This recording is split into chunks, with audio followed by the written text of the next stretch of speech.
Տեսեք, Ժորժ ջան, եկեք մի երկու բան արձանագրենք, հետո անցնենք նրան, թե ինչ ունենք այս պահին։ Ըստ էության ՍԴ որոշման ուժով պարոն Լևոն Քոչարյանը նույնիսկ 1 րոպե ավել անազատության մեջ գտնվել չի կարող։ Այսինքն ՍԴ որոշումը ենթադրում է, որ պարոն Քոչարյանը անհապաղ պետք է ազատ արձակվի։ Ներկա պահին մենք գտնվում ենք քրեակատարողական հիմնարկում, լուծվում են, քննարկում են տեխնիկական հարցերը։ Ըստ էության ՍԴ որոշման ուժով խափանման միջոցը այս պայծրությամբ արդեն համարվում է վերացված։ Այսինքն այնպես չի, որ անհրաժեշտ է դատախազի որոշումը առանձին խափանման միջոցը վերացնելու վերաբերյալ, որտեղ ՍԴ որոշումը դրա մասով հստակ է։ Անազատության մեջ պահվել չի կարող, ինչը ենթադրում է խափանման միջոցի ապրիորի վերացում։ ՍԴ որոշման ուժով նաև հստակ նշված է, որ այդ որոշումը պարտադիր է բոլոր պետական մարմինների համար, այդ թվում նաև քրեակատարողական հիմնարկի։ Հետևաբար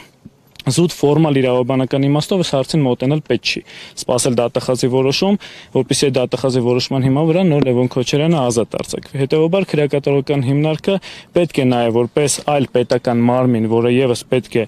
կատարի ՍԴ որոշումը, այդ գործողությունները ինքնուրույն կատարի։ Սակայն արկա է արդեն մեկ նախադեպ, դուք կհիշեք նաև ներկա պահին ԱԺ պատգամավոր Սարգսյան Արտուրի, Մխիթար Զաքարյանի նախկին ԱԺ պատգամավորի մասով որ ՍԴ որոշումը նույնպես եղավ, ֆորմալ առումով սպասել են դատախազի, այսպես ասած, գրության որոշմանը, որպեսզի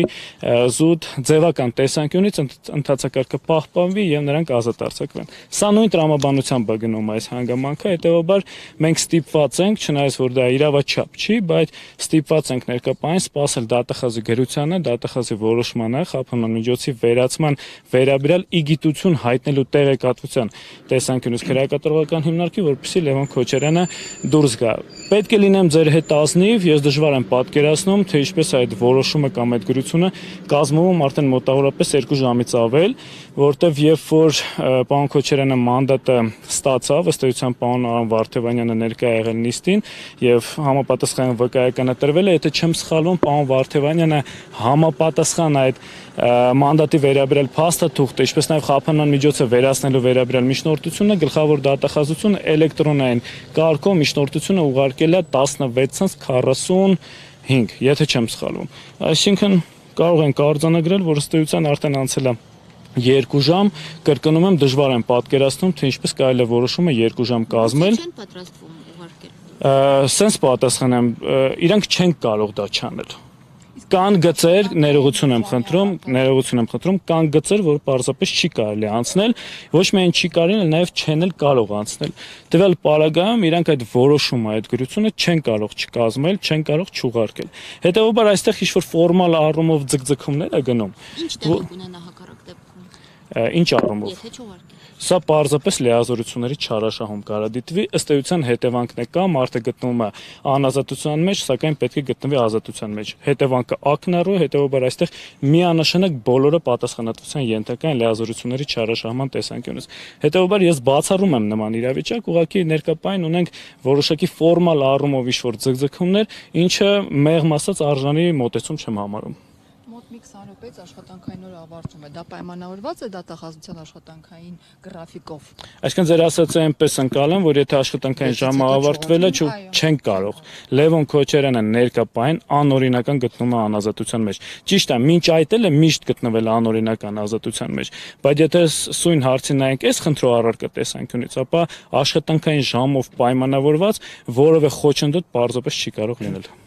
Գնեք, իսկ դատախազությունը արդեն կարող է մտնել խորհրդարան եւ պատգամավորական անձեռնմխելիությունից զրկելու գործընթաց սկսել, թե ոչ։ Տեսեք, տեսականորեն դատախազությունը այդ գործառույթը ունի, բայց քրեական դատավարության օրենսգրքի, եթե չեմ սխալվում, 121 կամ 122 հոդվածը ինչ է ասում, որ մեղադրյալը նույն գործով կարող է կրկին կալանավորվել միայն այն դեպքում, եթե առկա է նոր էական հանգամանք, որը մինչ այդ հայտնի չի եղել եւ օբյեկտիվորեն հայտնի չէր կարող լինել։ Հետևաբար տվյալ պարագայում որևէ նոր էական հանգամանքի մասին խոսք չի կարող գնալ, հետևաբար գլխավոր դատախազը կիրառական իմաստով որևէ հնարավորություն օբյեկտիվորեն չի կարող ունենալ ունենալ մտնել ազգային ժողով, անձեռնամխելիությունը հաղթարելու եւ կալանքը որպես խափանամիջոց կիրառելու միջնորդություն ներկայացնելու թույլտվություն ստանալու համար։ Ֆիքսենք շատ հստակ, նոր էական հանգամանք չկա։ Ես նույնիսկ որպես նախադեպ օրինակը կբերեմ։ Դուք հիշում եք նույնը Սարգսյան Արտուրի մասով տեղի ունեցավ,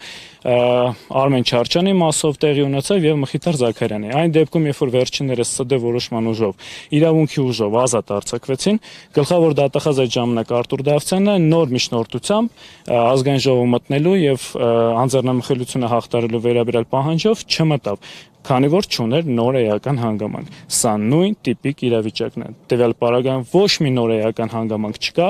որը որ գլխավոր դատախազին նախկինում հայտնի չի եղել եւ չէր կարող լինել, որով պայմանավորված նա կարող է նման միջնորդագրով դիմել ազգային ժողով։ Պարոն Ալեքսանյան, Լևոն Քոչարյանը ձեզ հետ կիսվել է, ինչու հանկարծ հիմա որոշեց վերցնել падգամավորական մանդատը։ Կա կարծիք, որ զուտ կալանքից խուսափելու համար է դա։ Նման բան չի կարող լինել, նման կարծիքները ու դատողությունները արժանի չեմ համարում։